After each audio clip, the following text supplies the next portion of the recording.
Welcome to another 254 repair video on tablet repairs. In this case, we're going to cover the repair of the Galaxy Tab 3 7-inch, the Sprint model T217S. So we're going to go ahead and get started. We're going to go ahead and remove the back cover of it. We're not going to make you watch it on real time. We're going to fast forward this part, and we're going to get right into the charging port replacement, which is what this video is about. So as you can see, we removed the back cover, and we're going to go ahead and get started and remove the screws that secure the battery and the logic board. Before we do that, we go ahead and disconnect all the flex cables that connect the screen, the battery, and so far and so on. And then we're going to go ahead and remove the screws. And what we are trying to accomplish here is to remove the logic board so we can go ahead and get started with the process of desoldering the old charging port, which is defective, and putting a new one in. So now we got the battery completely disconnected, so we're going to go ahead and remove it. And on the next step, we're going to go ahead and remove the final screws if there's any, and remove the logic board from the frame.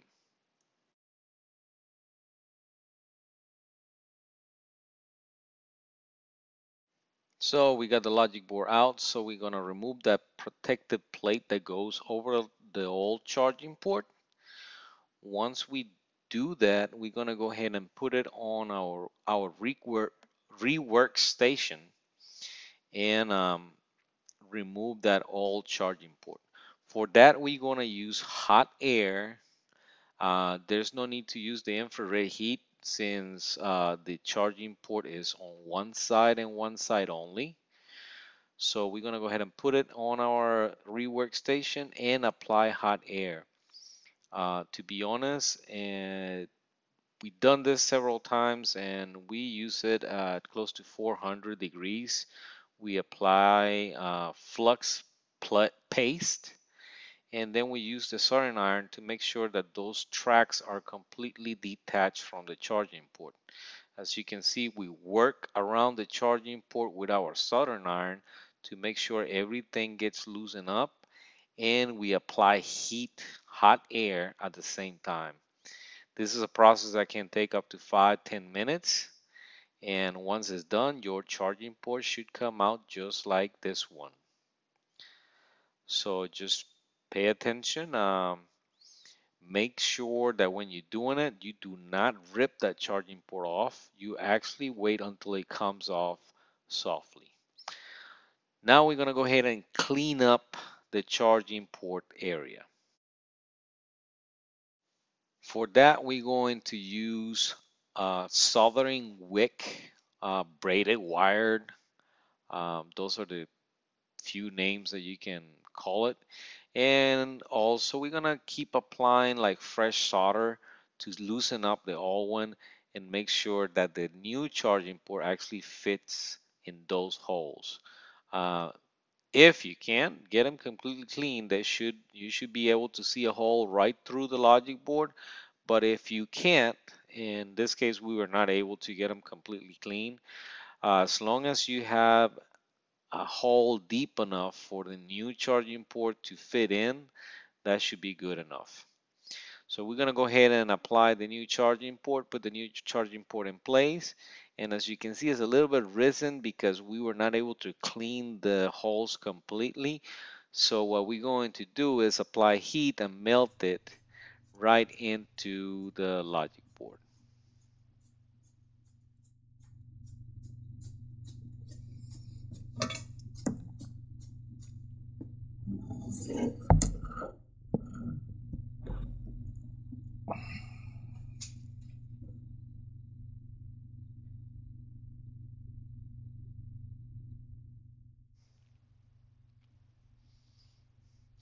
The first thing that we are going to solder are the post, if you want to call them that, the four posts that uh, give support to the charging port, and they soldered to the logic board. We use basically anything that we can use to push it down, preferably not metal, mainly because the metal will conduct the heat out of the charging port. So in this case, we're just using a brush and we're pushing it down as we apply solder and heat to those 4 posts.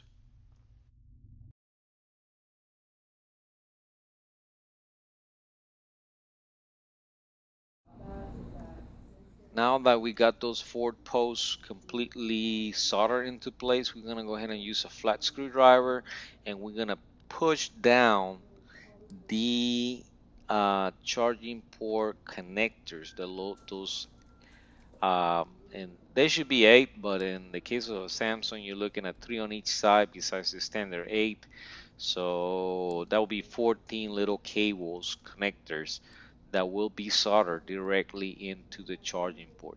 So we push them down to make sure that they touch in the logic board, so we don't have to put a big blob of solder to make them touch to make a good connection with the logic board. So once that is accomplished, we're gonna go ahead and start soldering. Okay, so we got it all cleaned up. We applied some flux paste to it to make sure that the solder flows pretty good across the area that we're working. And we melted pretty good with the tip of the soldering iron, and we start. I'm left-handed, so I started from right to left. If you are right-handed, start from left to right. It will make it easier on you. Once you are done putting solder each one of those connectors, then you are pretty much done with the soldering part of this job. Now in this video, we went ahead and edited out the parts where we messed up. You might be the perfect technician and you might get it right at the first time. If not, don't worry about it. You can use the soldering wick, the braided wire, to suck out the solder out of those connectors and start all over again until you get it perfect. Now, the one thing that I will tell you is you do need to get it perfect. It needs to have really good connection between each one of those wires and the tracks on the logic board, and you cannot have a short. Otherwise, this charging port will not work. Now, on a standard USB port, by definition, the USB standard only requires 8 connectors. Samsung, for whatever odd reason, if you don't solder those 2 or 3 connectors that you have on each end, your tablet will not charge. So keep that in mind when you're doing your soldering job.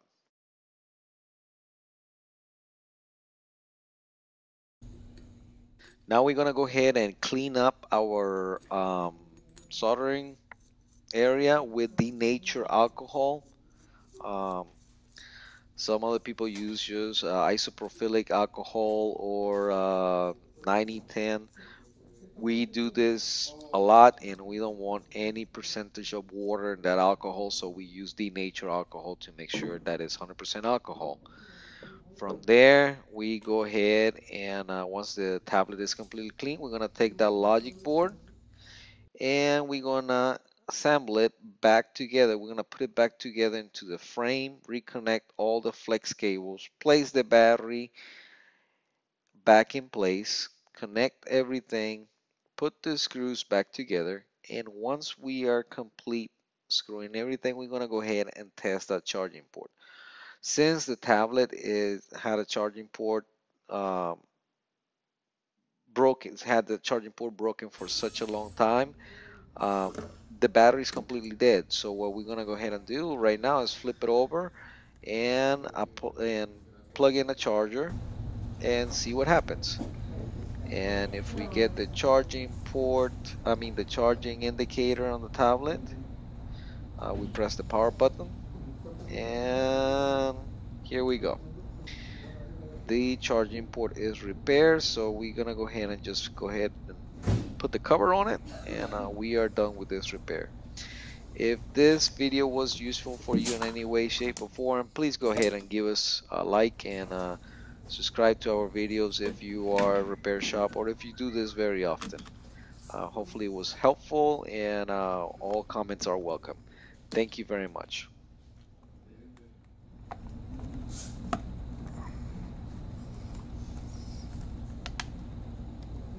Yo, doctor.